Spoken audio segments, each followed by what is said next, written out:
안녕하세요. 저는 얼마 전 이혼에 성공한 평범한 40대 초반의 여성이에요.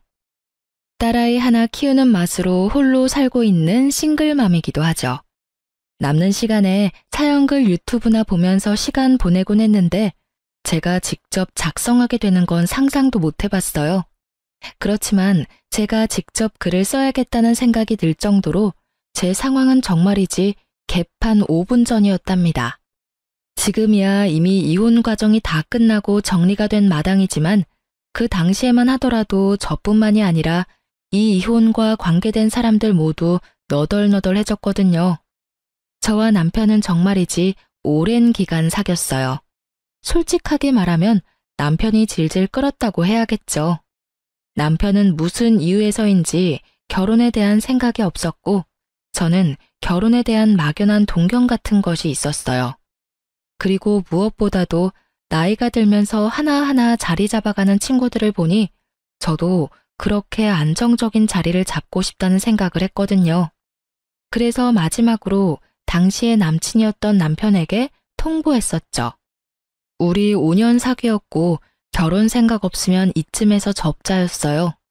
그때 왜 결혼을 하기 싫어했는지 이혼하는 과정에서 알게 됐어요. 남편이 간을 보고 있었더라고요. 본인은 신중했다고 말하지만 저는 전혀 그렇게 생각하지 않거든요. 당시에는 그런 찝찝함이 있었지만 결혼 후에는 그런 찝찝함도 사라졌어요. 남편이 잘해줬거든요. 그런데 의외의 문제가 제 발목을 잡았죠. 바로 시부와 시모 때문이었어요. 시부는 돈이 좀 많았어요. 물론 지방에 살고 있으니 엄청 부자는 아니었지만 그래도 자수성가한 타입이었거든요. 그런 시부가 늦바람이 나서 매번 시모와 싸우는 거예요. 두 사람만 싸우면 되는 일인데 시모는 매번 싸우면 저희 집에 오는 거예요. 솔직하게 말해서 어느 한쪽 편을 들라고 했으면 더 편했을지도 모르죠. 계산 따라서 더 이득인 쪽에 붙으면 됐을 테니까. 하지만 그렇게 할 수도 없는 게 남편이 시부 밑에서 일하고 있었거든요. 시부 탓을 해버리면 남편 입장이 곤란해지는 거죠. 그리고 와이프인 저도 그 아슬아슬한 줄타기에 매번 동원돼야 했고요. 남편은 그런 시모도 시부도 대면대면하게 대했고 결국 시모의 감정 관리는 모두 제 몫이었죠. 저는 시부가 왜 바람피는지 누구와 바람이 났는지 그런 건 하나도 궁금하지 않았어요. 알면 아는 대로 피곤해질 일이고 솔직하게 말해서 너무 깊이 파고들 생각도 들지 않았거든요. 그렇지만 시모는 달랐어요. 저희 집에 와서 시부의 내연녀에 대한 이야기를 하며 제게 스트레스를 모두 퍼부어 버리더라고요. 처음에는 며느리에게 그런 모습 보이기 싫어서였는지 체면 칠해하려고 그랬는지 저희 집에는 오지 않고 남편에게 전화로만 하소연했었거든요. 하지만 결혼 후 1년이 지나기 시작하니 시부와 싸울 때마다 저희 집으로 찾아오더군요. 처음에는 그런 시모를 잘 달래야겠다고 생각했죠. 저도 사람이고 여자인데 바람피는 시부에 대한 분노가 없었겠어요? 시모가 딱하다고 생각했는데 나중에 알고 보니 꼭 시부가 잘못한 것만도 아니더군요. 이 상황을 한마디로 표현한다면 유유상종, 이 사자성어가 딱 들어맞는 것 같네요. 시모는 시모대로 시부에게 스트레스를 주고 있더군요. 시부가 벌어오는 돈을 탕진하는 것도 모자라 젊은 시절 볼품없었던 시부를 그렇게 탐탁지 않게 여겼다고 하더군요. 와이프한테 무시당하고 벌어온 돈 다 착취당하면 늦바람이 나도 어쩔 수 없겠다는 생각이 들 정도로 두 사람의 역사는 참으로 치열했어요. 그렇지만 그건 두 사람의 문제고 저희와는 관련이 없는 일인데도 시모는 저희 집에 와서 그 스트레스를 풀어버리는 거예요. 남은 사람들에게 쌓일 스트레스는 생각도 않고 말이죠. 밥을 해주면 밥투정, 청소해주면 마음에 안 든다며 다시 하라고 하고 정말로 시모의 투정과 억지가 대단했어요. 저도 참기만 한 건 아니었어요. 몇 번을 남편과 시모에게 이야기하고 하소연도 했지만 돌아오는 건 싸늘한 눈빛과 네가 이해하라는 말뿐. 괜히 남편이 남의 편인 게 아니더라고요. 그리고 결국 사건이 터져버렸죠. 그날은 친정엄마의 생일이었어요. 한 달 전에 미리 남편에게 엄마의 생일을 알려줬었죠. 그런데 시모가 엄마 생일 일주일 전부터 저희 집에 와서는 집에 갈 생각을 안 하더군요. 친정엄마 생일 전에는 가겠지 싶었는데 아예 눌러앉기로 작정을 했는지 시모는 꿈쩍도 안 했어요.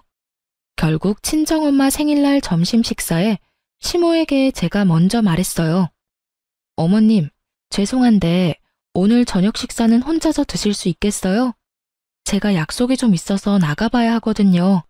아니면 근처 음식점에서 맛있는 거라도 시켜드릴게요. 뭐?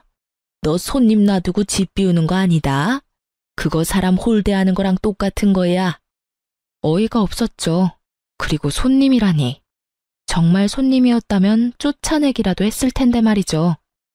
어머님, 오늘 친정어머니 생신이라 한 달 전부터 미리 예약을 해놨어요. 그래서 어쩔 수 없이 나가는 거니까 이해 좀 해주세요. 갈수록 웃기네, 네. 네가 그 집 사람이야? 너 이제 우리 집 사람이야. 우리 집에 시집 왔으면 당연히 너희 엄마보다는 나한테 더 신경 써야 하는 거 아니냐? 네 엄마가 널 그렇게 가르치디? 너 이따위로 행동하는 거 너희 엄마가 알고는 있어? 시모는 연신 시부의 험담을 늘어놓던 입으로 저희 엄마를 모욕하는 말을 늘어놓기 시작했어요. 사돈은 도대체 이런 애를 집 밖에 내놓을 생각은 어째 하셨대? 하긴 고슴도치도 제 자식이 제일 예뻐 보인다니 할 말은 없다만. 너 죽어도 이 집 귀신 되는 거야. 네가 죽으면 그 집에서 네 제사라도 치러준다니? 이래서 요즘 애들은 안 된다니까. 주제를 몰라요, 자기 주제를. 저는 시모가 저를 향해 내뱉는 말들을 듣지 않으려 애를 써야 했어요. 정말 기분이 더럽고 엿 같았거든요. 저는 착한 사람이 아니에요. 그리고 인내심이 그리 좋은 사람도 아니었고요. 평범한 사람이었어요. 모욕받으면 열받고 욕 들으면 두 배로 욕해주고 싶은 평범한 사람. 그렇지만 어른에게 그렇게 할 순 없다는 생각으로 그냥 무시했어요. 시모가 뭐라고 뒤에서 떠들던지 들리지 않는 척하며 씻고 화장하고 생일 잔치에 갈 준비를 했죠. 제가 자기 하는 말을 모조리 씹어버리고 무시하자 열받은 시모가 고래고래 고함을 지르더군요. 야, 네가 뭔데 날 무시해? 이런 싸가지 없는 년을 봤나?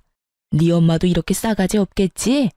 원래 윗물이 맑아야 아랫물이 맑은 법이다. 네 엄마가 널 이렇게 예의라고는 쌈 싸먹은 년으로 키워서 네가 이 모양 이 꼴 아니겠냐? 야, 여기 보라는 말 안 들려? 그만 좀 하세요. 저한테 왜 소리 지르시는데요? 열받는 일 있으면 당신 자식한테 하시면 되잖아요.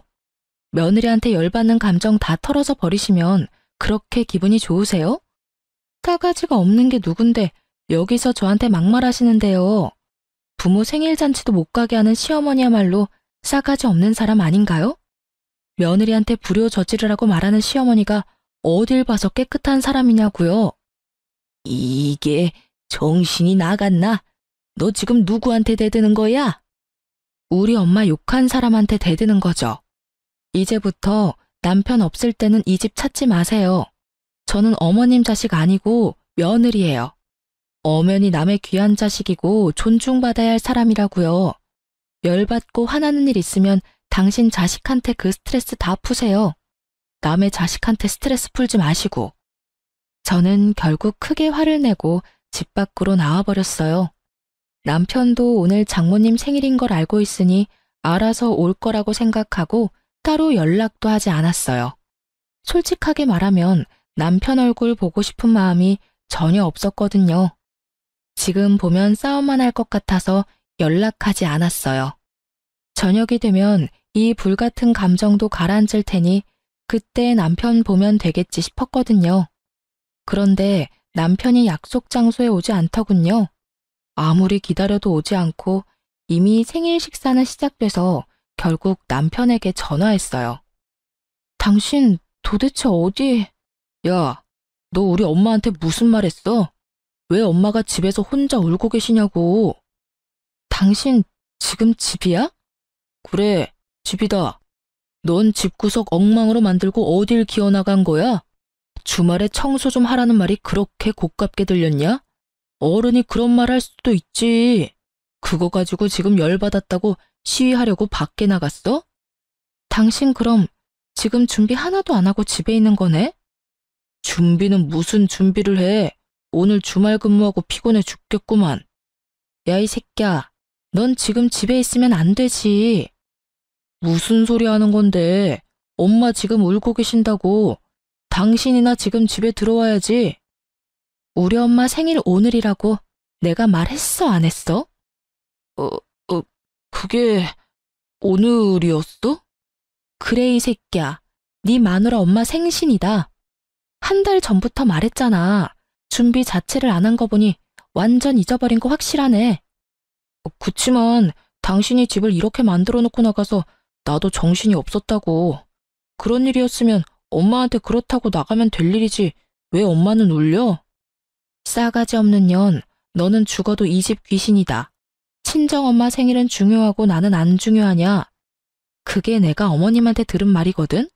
알지도 못하면서 지금 어머님 편 들고 있나 본데 당신이야말로 나한테 이러면 안 되지. 바쁜 당신 대신 어머님 감정 쓰레기통 된 게 나야. 내가 그 감정 다 받아내고 치우고 대신 스트레스 받고 있었거든? 원래는 다 네가 해야 되는 일이고. 그렇다고 어른한테 소리를 지르고 가면 내 욕만 했으면 나도 참았지. 근데 왜 우리 엄마를 들먹여? 누구는 남의 부모 이야기 못해서 참는 줄 알아? 어머님이 하신 말 중에 한 가지는 정확하게 들어맞네. 윗물이 맑아야 아랫물이 맑다더니 봐봐.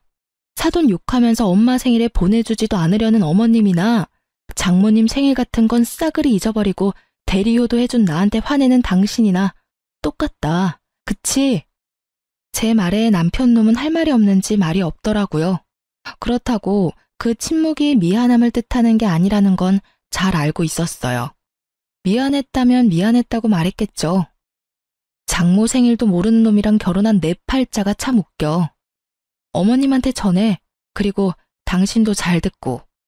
대접을 받고 싶으면 대접 받을 만한 행동을 좀 하라고.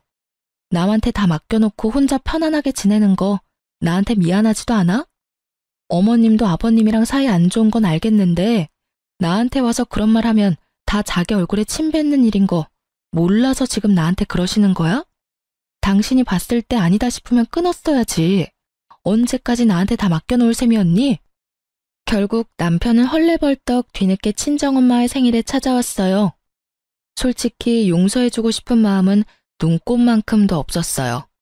이 사람과의 결혼 생활에 의심이 들기 시작한 게 그때가 시작이었던 것 같아요. 제 기분은 최악이었고 남편 놈은 눈치만 보더군요. 그날 저녁 집에 오는 길, 차에서 남편이 먼저 말하더군요. 여보, 미안해. 나는 장모님 생일을 잊은 게 아니고 어제까지는 분명히 생각하고 있었거든. 그런데 갑자기 집에 어머니가 울고 계시는 바람에 나도 모르게 잊어버린 거야. 누가 뭐래? 자기 부모 자기가 챙기는 거 맞지. 그러니까 앞으로도 당신이 어머님 챙겨. 나는 내 부모님 챙길 테니까. 그럼 됐지? 그러니까 앞으로 어머님 집에 오실 때마다 당신이 맡아서 어머님 받으려. 설마 어머님이 당신한테까지 막말하진 않겠지. 얼마나 귀한 아들인데 나쁜 말을 해? 순전히 남의 자식이니까 나쁜 말도 할 수 있는 거잖아. 뼈를 때리는 제 말에 남편은 입을 꾹 닫더군요. 자기가 해결할 수 있는 문제가 아니라고 생각한 듯 하더라고요. 집에 돌아갔더니 시모는 돌아갔더군요. 하지만 그 뒤에도 몇 번 집에 왔어요. 그리고 시모가 올 때마다 저는 집에서 나갔어요. 남편에게 시모 왔다고 전해주고 제 몸만 몰래 빠져나온 거죠. 결국 바쁜 와중에 시모의 감정 쓰레기통이 된 남편은 몇 주도 못 버티고 손을 들었어요. 시모에게 제발 집에 오지 말라고 빌며 시댁으로 보냈다더군요. 그래도 남의 자식이 아니라 제 자식의 부탁이니 말은 잘 들어주더군요. 그 뒤로는 시모도 저희 집에 온 일이 없었어요. 저도 남편도 평온한 시간을 되찾게 된 거죠. 저와 남편의 생활은 꽤나 오랫동안 유지가 됐어요. 시댁에서 시모와 마주쳐도 시모는 제게 한마디도 안 했어요. 기분이 나빠서라기보다는 자신이 여기서 화를 내고 짜증을 내면 남편에게 더 미움받을까봐 걱정했던 것 같더라고요. 그리고 시부에게 책 잡히는 게 싫어서 그랬던 것 같기도 하고요. 그리고 그런 시모 덕분에 저는 생각보다 편하게 시댁에 다닐 수 있었어요. 그 와중에 저와 남편 사이에는 딸아이가 태어났어요. 딸이 태어났을 때 가장 좋아했던 분이 시부였어요. 시부는 아들보다 딸을 원했는데 집안에 아들만 있으니 영 아쉬웠던 모양이었어요. 작고 앙증맞은 손녀딸의 존재는 시부에게는 오아시스 같은 느낌이었던 거죠. 매번 갈 때마다 손녀딸 데리고 오라고 한다든지 시모와 싸운 날에는 밖에서 식사나 하자며 손녀를 꼭 데리고 오라고 하셨거든요. 그런 시부의 지극정성에 제 딸도 어찌나 시부를 잘 따르던지 결국 시부의 총애를 듬뿍 받은 우리 집 상전으로 거듭났죠. 그렇게 즐겁고 평온한 시간이 계속될 거라 생각한 어느 날 남편이 회식이 있으니 늦을 것 같다는 카톡을 보내왔어요. 그 카톡을 보면서 저는 별 생각 없었어요. 요즘 자주 늦네? 이런 정도였죠. 승진과 각종 행사가 많았던 연말이었거든요. 그래서 늦는 것도 어쩔 수 없다는 생각이었고 저는 사회생활도 업무의 연장선이라고 보는 타입이라서 딱히 회식을 싫어한다거나 하지 말라고 한 적은 없었어요. 그런데 그날은 좀 특별했어요. 낮부터 애가 열이 나는 데다가 약을 먹여도 3시간 만에 다시 열이 오르고 다시 약을 먹이고 이런 상황의 연속이었거든요. 걷잡을 수 없이 열이 올랐을 때는 이미 자정이 다 되어가는 시간이었어요. 혼자 애를 데리고 병원으로 갈 자신이 없었고 남편에게 연락부터 했어요. 그런데 전화기가 꺼져 있더군요. 결국 전화번호를 뒤지다가 정말 우연히 받아놓은 남편 부하 직원의 연락처를 발견했죠. 그 부하 직원이라면 분명히 남편과 같이 있을 거라는 생각으로 그 사람에게 전화를 했어요. 늦은 시간에 죄송해요. 지금 회식하는데 남편 옆에 있죠? 이 사람이 전화기가 꺼져 있던데. 에? 회식이요? 저희 회식은 다음 주에 잡혀 있는데요. 그 말에 제 머릿속에는 경고음이 들리는 것 같았어요. 거짓말, 그리고 외박. 이 조합으로 생각나는 건 단 하나뿐이었어요. 어떤 여자라도 생각날 수밖에 없는 단어. 아닐 거라고 믿고 싶은 남편의 외도, 그거였어요. 머릿속이 복잡하고 열이 오르기 시작했지만 지금은 그것보다 더 중요한 일이 있었어요. 아픈 아이를 병원에 데리고 가는 거요. 저는 이를 악물고 애를 데리고 병원으로 향했어요. 아이는 요로 감염이었고 다행히 항생제 투여 후 열이 줄어들고 있었어요. 그리고 그 다음날 아침 8시에 남편에게 전화가 오더군요. 저는 입원한 아이 손을 잡고 있다가 남편의 전화를 받았어요.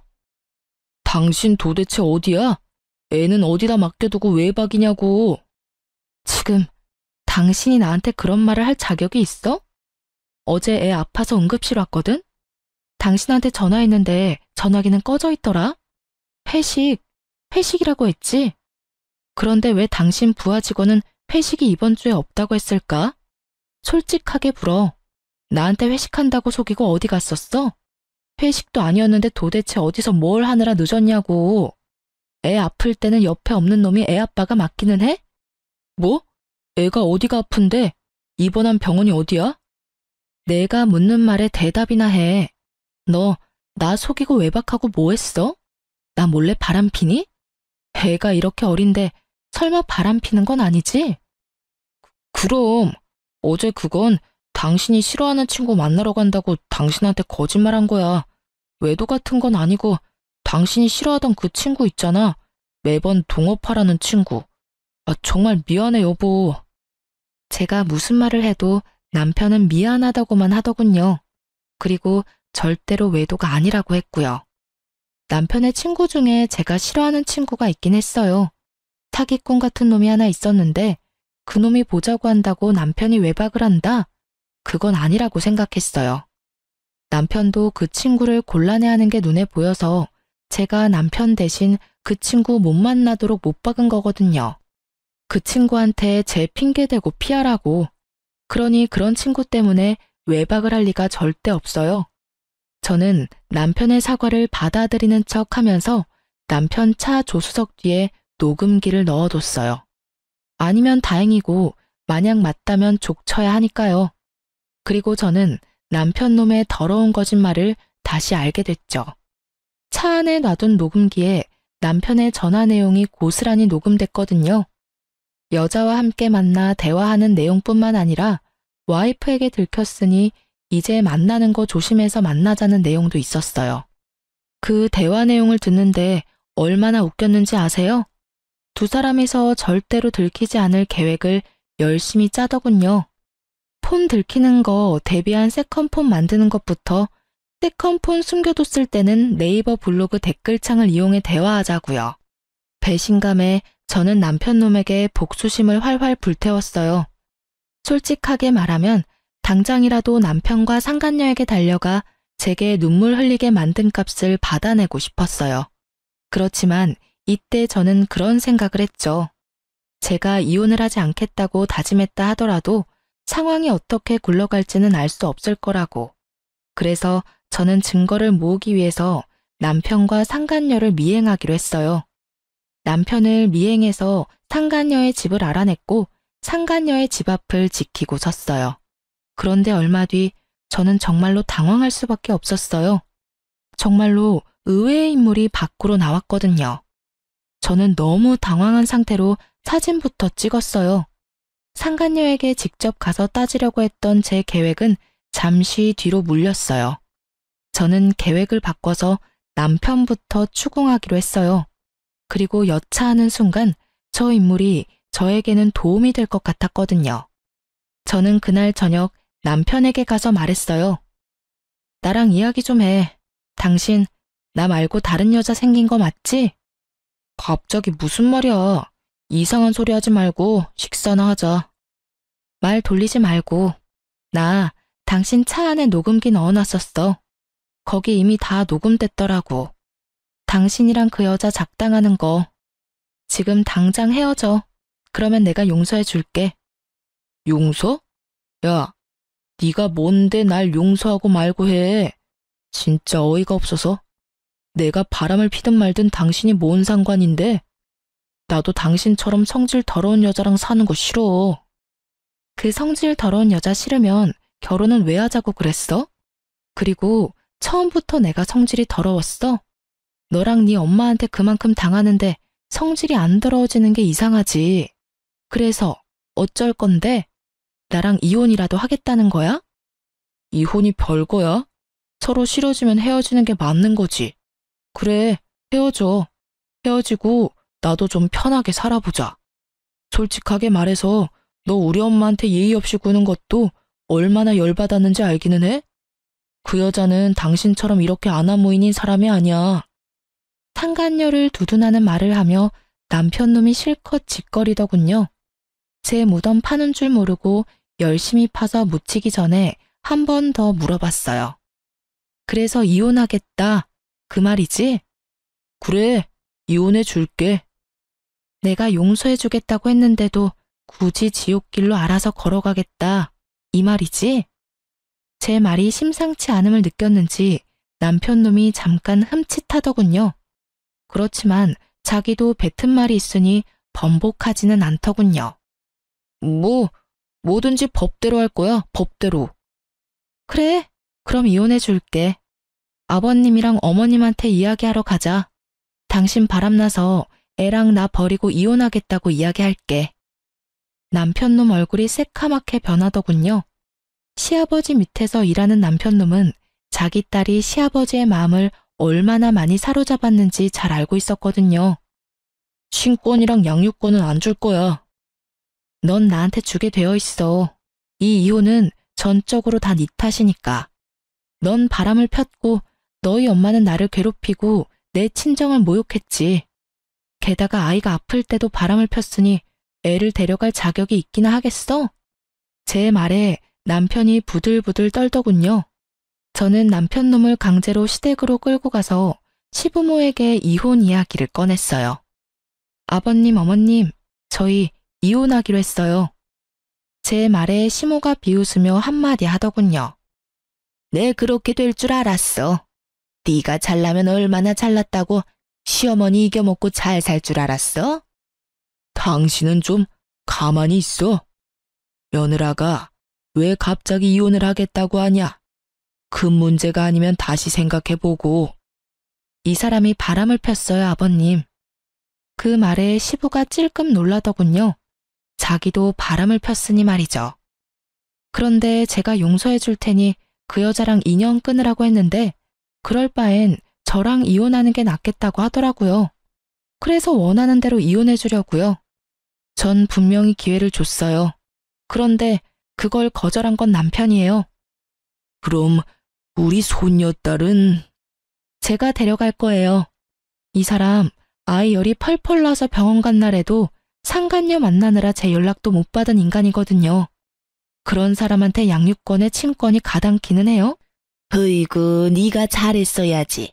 왜 우리 아들 욕을 하고 그래? 오냐, 이혼해라. 누가 와도 너보다는 낫겠어. 호언장담하는 시모를 보며 저는 속으로 비웃어줬어요. 아무것도 모르는 저 할머니가 상간녀 정체를 알고도 저렇게 평온하겠나 싶었거든요. 확답을 듣고 나니 이 두 사람을 용서할 생각이 완전히 사라졌어요. 그렇게 저는 이혼을 하기로 하고 짐을 챙겨 아이와 함께 집을 나왔어요. 그리고 이혼 소송에 관해 이야기 나누자며 남편과 시부모를 가게로 데려왔어요. 시부모에게는 손녀를 마지막으로 볼 수 있게 해주겠다고 했죠. 그렇게 식당에서 저는 시부모와 남편에게 말했죠. 확실하게 이혼하기 전에 식사 한번 대접해드리고 싶었어요. 아가, 이혼은 다시 한 번 더 생각해보거라. 이 빚덩이 같은 것이 아버지 없이 살면 얼마나 힘들겠니? 당신은 왜 그런 말을 해요? 제가 뭐라고 그렇게 두둔하냐고요? 그리고 넌 뭐가 그렇게 매번 당당해? 식사 대접? 웃기고 앉았네. 네가 왜 우리한테 식사를 대접해? 뭔 꿍꿍이가 있으니까 불렀겠지. 우리 아들한테서 얼마나 뜯어먹을 작정이야? 말씀이 심하시네요. 뜯어먹기는 누가 누굴 뜯어먹어요? 그건 어머님이 곧 하시게 될 텐데요. 저의 말과 함께 방 밖에서 똑똑 노크 소리가 들렸어요. 손님이 오신 모양이네요. 애초부터 식사 자리는 6명으로 세팅이 되어 있었어요. 제가 상간녀를 불렀거든요. 어차피 하게 될 상견례 미리부터 시켜주려고요. 그리고 문이 열리고 들어선 사람들의 얼굴을 보고 시부모와 남편의 얼굴이 완전 경악으로 물들었어요. 인사들 하세요. 남편 상간녀랑 그 어머님이세요. 저 년이 왜 여기를 왜 와? 시모가 숨 넘어갈 듯 소리치고 있었어요. 그리고 시부는 아무 말도 못하고 눈만 질끈 감고 있었고요. 남편은 이 상황이 어이없는지 저한테 그러더군요. 당신 왜 이 사람 부른 거야? 어차피 나랑 이혼하고 저 여자랑 결혼할 거잖아. 미리 상견례 좀 시켜드리려고 불렀지. 그게 지금 말이라고? 남편 말이 끝나기도 전에 시모가 남편을 바라보며 잔뜩 화난 목소리로 물었어요. 아들, 너 설마 전현 딸년이랑 바람난 건 아니지? 에? 어머니, 무슨 말씀하시는 건지. 전현 저거 네 아버지 내연녀야 이놈아. 너 도대체 어디서 누구를 만나고 다닌 거야? 뭐라고요? 남편이 놀라서 상간녀를 바라보았고 상간녀도 몰랐는지 남편을 놀란 얼굴로 쳐다보더군요. 내가 전현 때문에 마음고생한 거 생각하면 네가 나한테 이러면 안 되지. 아들까지 전현 딸한테 놀아나고 지금 뭐 하는 짓들이야? 남편이고 아들이고 도움되는 것들이 없어? 아버지, 이게 대체 다 무슨 소리예요? 아버지가 바람 피운 상대가 정말로... 시부는 말이 없었고 시부의 내연녀도 말이 없었죠. 저는 남편에게 말했죠. 당신이 나랑 이혼하고 싶은 게 저 여자 때문이었잖아. 저 여자가 그렇게 좋다며? 그럼 둘이 결혼해. 할 수 있으면. 나는 어차피 이혼할 건데 그렇다고 두 사람이 내 눈에 눈물 흘려놓고 행복하게 하하호호 사는 건 보고 싶지가 않거든? 그리고 어차피 지금 알게 되나 나중에 알게 되나 알게 되는 건 시간 문제였으니까 나한테 고마워해. 제 말에 남편 놈이 그제야 제가 이런 일을 벌인 걸 알고 온몸을 부들거리며 소리치더군요. 당신 진짜 어떻게 이런 짓을... 너야말로 나한테 어떻게 그런 짓을 해? 말은 바로 해. 용서해주겠다고 한 사람은 나고 그걸 거절하겠다고 한 사람은 너야. 열심히 네 무덤 파고 있는 거 보면서 즐거웠다 미친놈아. 말을 잊지를 못하는 남편에게서 눈을 돌려 얼굴이 벌겋게 된 채 시부의 내연녀를 바라보는 시모에게 말했어요. 어떤 여자가 와도 저보다는 낫겠다고 하셨으니 며느리 잘 대해주세요. 아드님이 아주 사랑하는 여자라고 하더라고요. 저랑은 다르게 싹싹하다던데. 그쪽 아들이 며느리 한번 잘 골라왔네요. 그쵸? 그리고 딸을 저리 키운 상간녀의 엄마에게도 잊지 않고 말해줬죠. 딸을 어떻게 키웠길래 가정 있는 남자를 건드려 놓고 뻔뻔하게 딸내미 상견례까지 시키겠다고 이 식당 찾아온 거 보면 참 그나물의 그 밥이다. 그쵸? 엄마 닮아서 그런가? 남자 후리는 솜씨도 대단하고요. 하여튼 딸 한번 잘 키우셨네요. 다들 더 반갑게 인사하세요. 하나하나 성질 긁어대는 제 소리에 시모가 완전 열이 받을 대로 받았더라고요. 너 이렇게 될 줄 알고 여기 불렀지? 뭐 때문에 이런 여자 불렀어? 너 이런다고 내가 이혼 반대할 것 같아? 무서운 말씀 하시네요. 저는 이혼할 거예요. 거기에는 어머님 지분도 있는 거 아시죠?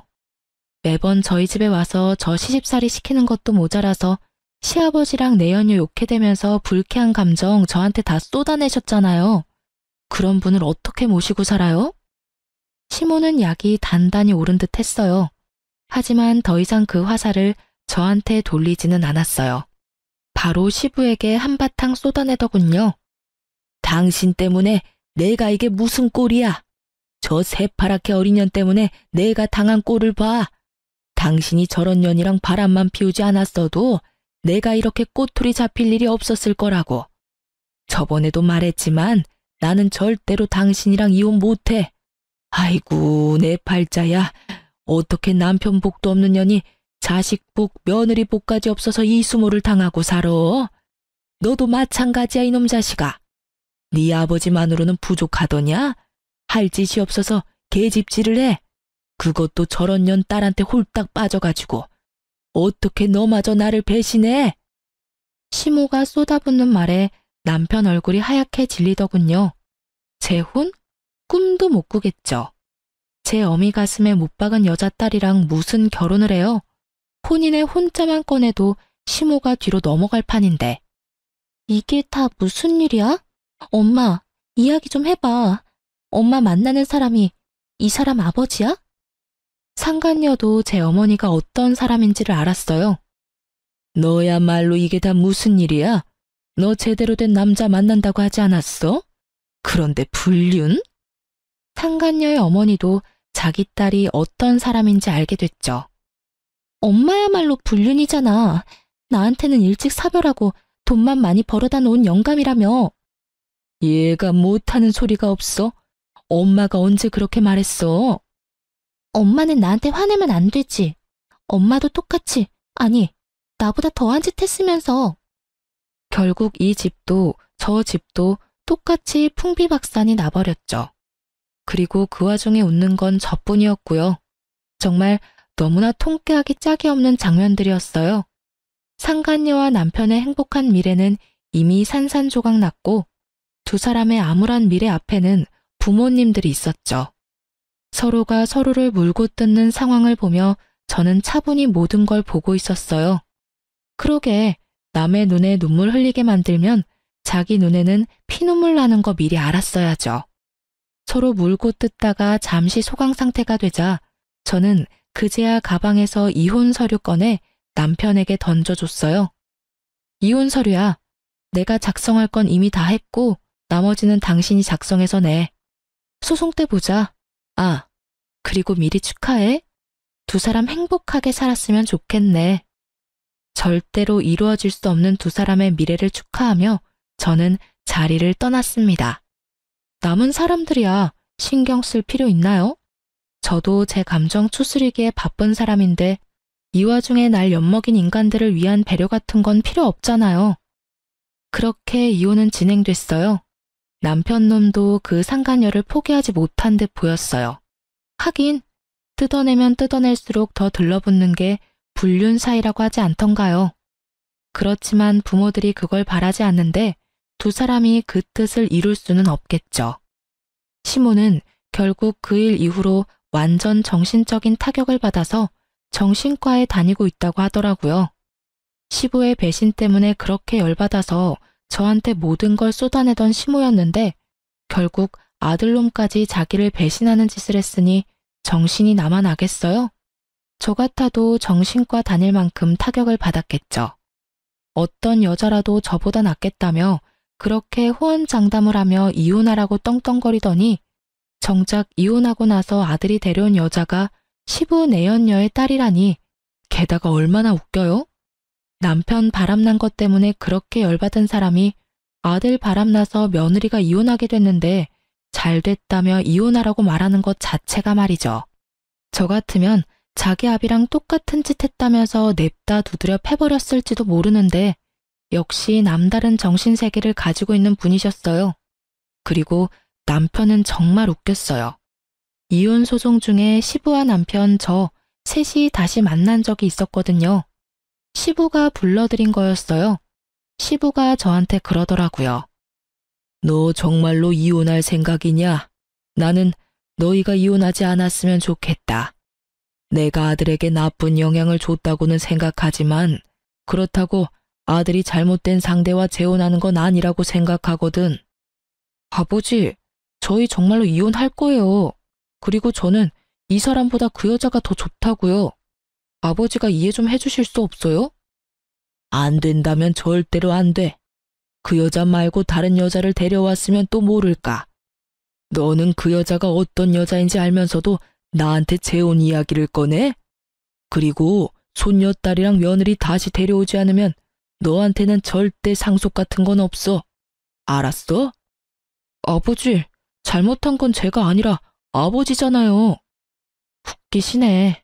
아버님이 바람피는 건 잘못이고 네가 바람피는 건 잘못이 아닌 거야? 자기는 잘못한 거 하나도 없다는 식으로 이야기하네. 그러게 왜 바람을 펴? 당신이 바람만 안 폈어도 당신 처지가 이렇게 꼬이지는 않았겠지. 남편은 아무 말도 못하고 저만 노려보더군요. 당신이 그 자리에서 그런 짓만 안 했어도 나중에 충분히 설득할 수 있는 일이었어.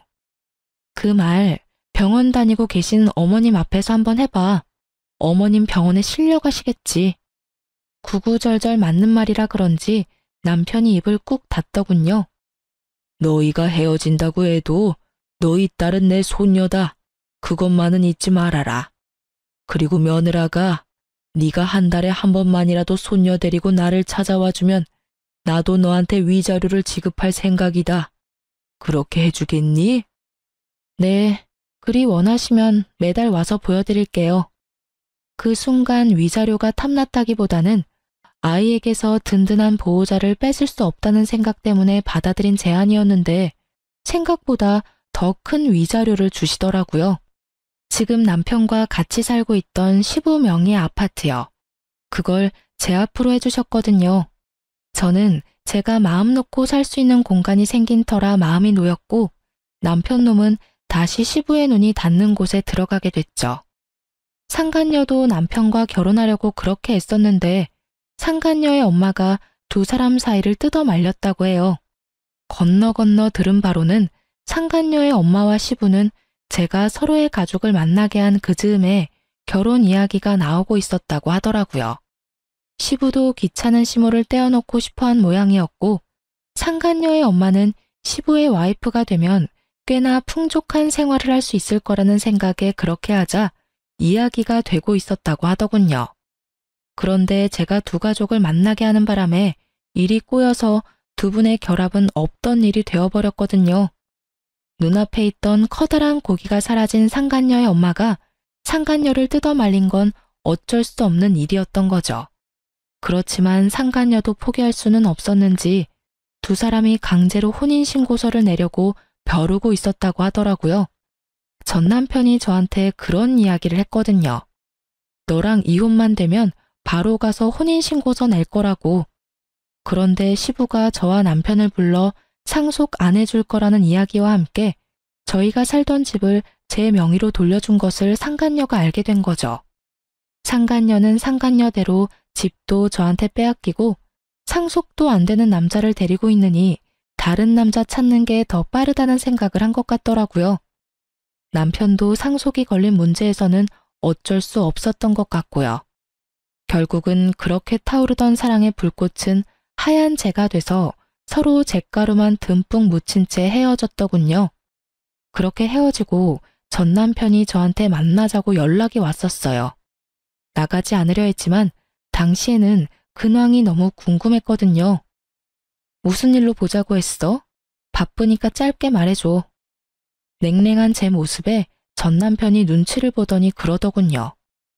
우리 이혼하는 거 다시 생각해 볼 수는 없어? 나 그 여자랑 헤어졌어. 당신이 그 여자랑 헤어지면 용서해준다고 했잖아. 그건 이혼 전의 이야기지. 지금은 이미 이혼했잖아. 그런데 왜 내가 당신을 용서해줘야 해? 이혼으로 이미 다 끝난 일이야. 그 제안을 받아들이려면 그때 받아들였어야지. 왜 이제 와서 아쉬운 소리를 해? 내가 정말로 잘못했어. 그런 여자인지도 몰랐고. 아버지랑 그렇게 엮인 사이인지도 몰랐단 말이야. 솔직히 따지고 보면 나도 피해자인데. 그래. 근데 나한테 당신은 가해자야. 내 가슴에 비수 꽂고 다른 년이랑 바람난 전 남편. 그런 네가 왜 이제 와서 나한테 이러는지는 모르겠지만 너 나한테 재결합 요구하려는 거면 잘못했다가 아니라 미안하다고 먼저 사과를 했었어야지. 그리고 한 가지 확실하게 할게. 나는 한 번 바람핀 놈은 절대 못 믿어. 그러니까 앞으로 나한테 연락하지 마. 그 여자하고 잘 안 되니까 나한테 다시 슬금슬금 기어온 모양인데 나는 절대로 당신이랑 재결합 안 해. 내가 정신 나갔어? 미친놈이랑 다시 결혼 생활을 하게. 쓸데없는 말 하지 말고 양육비나 꼬박꼬박 보내. 안 보내면 아버님한테 이를 거야. 한 달에 한 번씩 아버님이랑 만나는 건 알지? 그러니까 하는 말이잖아. 우리 아버지는 만나면서 왜 나한테는 기회도 안 주는데? 한 번 정도는 용서해줘도 되잖아.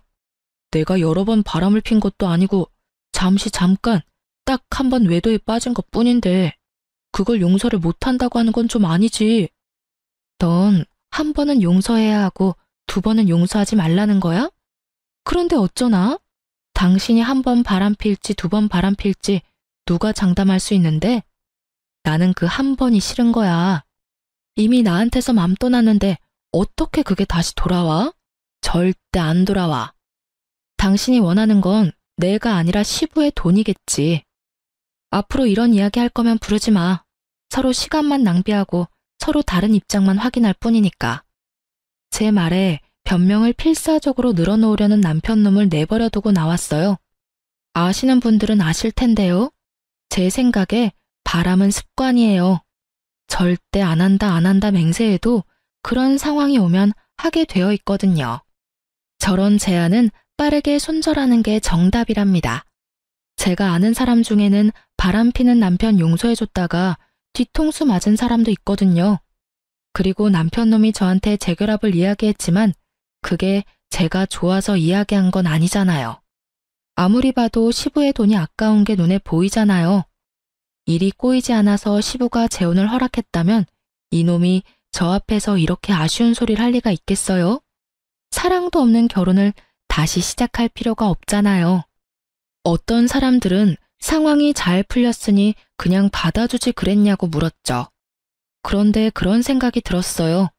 시부가 만약에 돌아가시고 나면 저 남자가 그때도 저를 와이프로 여길까 하는 생각이요. 애초에 돈 때문에 상간녀와 헤어진 남자인데 시부의 돈과 재산이 상속되면 당연히 다른 여자 만나는데 주저하지 않겠죠. 그리고 어떤 이유보다도 그 남자가 저를 여자로 보지 않는다는 점이 제일 컸어요. 그것만큼 비참한 게 없으니까요. 그래도 지금은 잘 살고 있으니까 이런 생각도 안 하고 살아요. 떨쳐내는 게 힘들었지만 지금은 그때의 일에 묶여있지는 않으니까요. 쓰다 보니 길어졌네요. 제 사연 들어주셔서 감사합니다. 아, 저에게 응원의 한마디 댓글로 써주시면 더욱 감사할 것 같아요. 여러분, 좋은 하루 되세요.